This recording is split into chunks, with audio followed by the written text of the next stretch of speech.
Good morning, good afternoon, good evening, good night, depending on where you are, what time you are watching this. My name is Winston, and it's time for another in our monthly ICAD Webinar Series. And this month, we're going to be looking on using customer stories to create high converting sales case studies. Really excited about this topic. So without further ado, let's just jump right into it. So this particular client is in the B2B tech space. Now, one of the things we always do when working with a new client is we'll interview several stakeholders, and not just the people from the marketing team, but we'll also interview those from the sales team, from the customer success team. If they have a product team, we'll interview them as well. And depending on the size of the business, we'll interview the CEO. Now, in this particular instance, there was one specific customer success rep that we interviewed. And I mean, we were just completely blown away by some of the stories that we were hearing, because one of the things we never do is we never go in with any sort of preconceived notion as to how we're going to execute. We always do that due diligence of research first. And then based on our insights, based on those data that's been gathered, then we'll decide what type of approach we'll take in terms of our content strategy.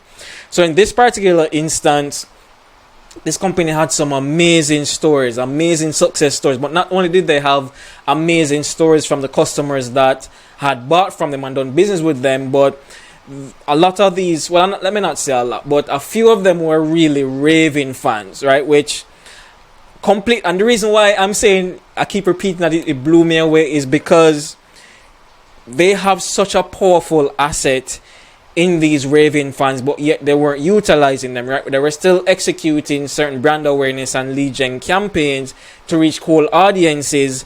And I'm saying, well, if you have raving fans, if you have these people who are literally referring your product even without any sort of incentive, even without you having to ask them, like, these are the resources, these are the people that you need to tap into to really, make your campaigns more effective. But then they also shared me that one of the biggest challenge that they had was getting that type of marketing support. And it's understandable, because having spoken with the marketing team as well, the marketing team has a lot on their plate. They often have a lot of deadlines, a lot of high expectations from leadership to deliver on certain KPIs and deadlines that they have and objectives. So it was really difficult for the marketing team to, I guess, extend themselves to kind of tap into this particular resource from the customer success rep side. Now, based on my experience, I knew that this wasn't normal. So I said to that particular customer success rep that, here's the deal. You need to set up some meetings for me with these customers. Not just any customers, but I want to speak with the raving fans. I want to hear their story. I want to hear about the transformation that they experienced as a result of actually using your products and services. So now that I've given you the backstory, I'm going to get into the webinar flow, which is part one. We're going to focus on the process used for gathering data for these case studies. And part two, we're going to focus on building and executing a marketing campaign based on the insights that we gathered. All right, so let's get into part one. So as I mentioned, one of the things that I did was, ask that customer success rep to actually set up meetings with these raving fans, and we end up interviewing about 3 of them. So that was step 1 in the entire process. Step 2 is we interview these customers about their experience with the customer success rep on the call, because I wanted to ensure that there are certain gaps that maybe the customer wasn't able to fill, or these raving fans, let's call them raving fans, because that's really what who they are. Who these raving fans weren't able to fill certain gaps that probably the customer success rep, having worked with them so closely, would have been able to fill those gaps. So I wanted that person on the call as well.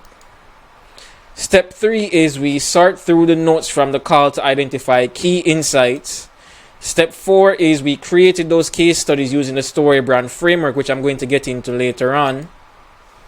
And step 5 is where we created our ideal customer profile based on certain customer insights that were gathered, which I'm also going to get into later on. So while on the call doing these interviews, these are just a list of the questions that we actually asked them. So the first one is, how did you first learn about the brand? Second one is, describe your struggle that made you decide to search for a solution, because we wanted to really understand what were the triggers that led them to search for a solution in the first place, whether it is our particular client or not. Step 3 was, or the question 3 I should say, is we wanted them to describe that moment that made you say, I have to find help, that made you decide to search for a solution. Step 4 is I wanted them to walk me through the process step by step in terms of how did they go about searching for a solution that ended up leading to our client's brand. Step 5 is what was the moment that made you feel this brand was the best choice for you compared to others you have tried. Step 6 or question 6 is how did the product help overcome the challenge from question 2, which would be up here. And question 7 was what was the final outcome for you after using the product, because you wanted to capture that before and after transformation. So just some insights from our interview. Some of the things that we realized was that these particular raving fans end up paying 10 times more than the average customer for the monthly cost of the service. These raving fans end up staying 4 times longer than the average customer. So raving fans typically stayed about 2 years in terms of that retention and that lifetime customer value, whereas the average customer typically stayed with the company for about 6 months. And we also found that raving fans were more likely to refer others without being incentivized, as I had mentioned earlier. So in terms of building out those case studies, we use the StoryBrand's SB7 framework, which you can learn more about in the book StoryBrand. So the first one is the character, in terms of who is the main character in this story. In this case, it would be the customers or those raving fans. Number 2 is these characters have a problem, so we wanted to find out what were the triggers that led them to search for a solution. Number 3 is meets a guide, which in this case would be our client's brand. Number 4 is gives them a plan, which would be the product or the service. Number 5 is call them to action. So this is after they've actually purchased the product or the service, signed up, then that onboarding process, that afterwards that implementation process. What does that look like?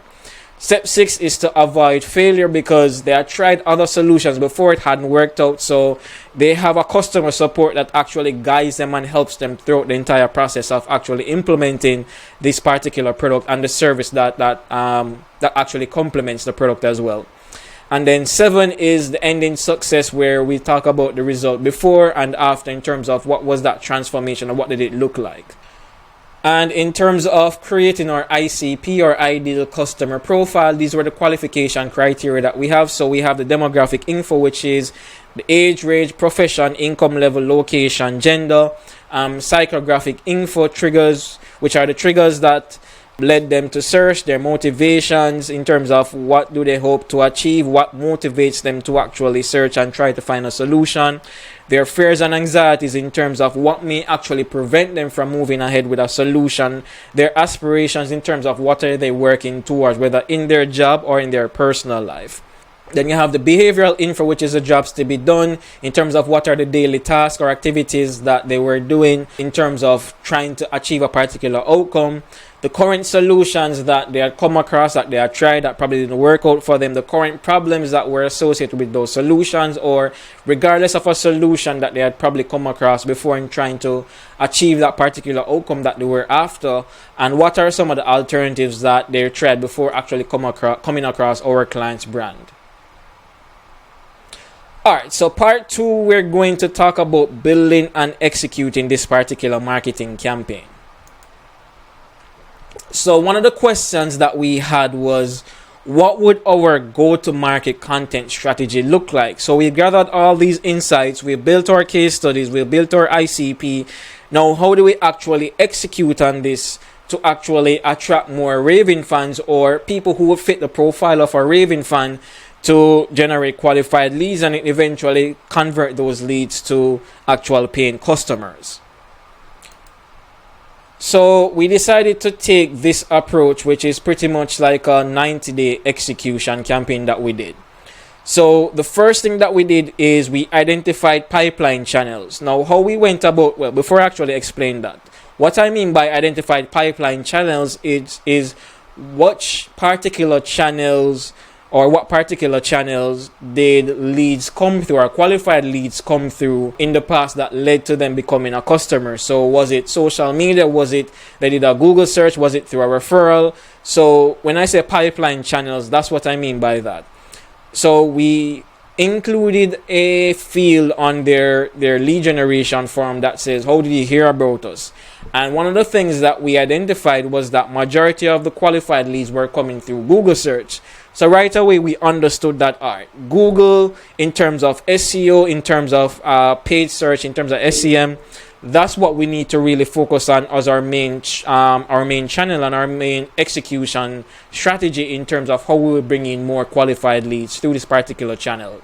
And then another thing that we did is we looked on all that data in terms of the people who had filled out the form and mentioned that they came through a Google search. We interviewed those qualified buyers. So they weren't customers as yet. They just filled out a form that said, hey, this is how we heard about the brand, which is Google search. So everyone that listed under Google search, we interviewed those buyers to find out pretty much the same thing that we asked the Raven fans in terms of how did they hear about the brand, how did they go about searching for a solution, how did they end up finding out about the brand, and so on. Next thing that we did, or next thing that we really focused on in terms of identifying through these interviews are what are certain keywords that they use for a particular search that led to this particular client's brand. And then once we identified that, then we ran Google ads to the particular case studies. So we had developed 3 different case studies with 3 different use cases or scenarios that led to someone becoming a customer and then becoming a Raven fan. And then the next step is a call to action where they will book a sales call with a sales rep. So at the end of that particular case study, they will have a call to action. Once they click that button, it carries them to a lead generation form. They fill out that form and it will pass to a sales rep.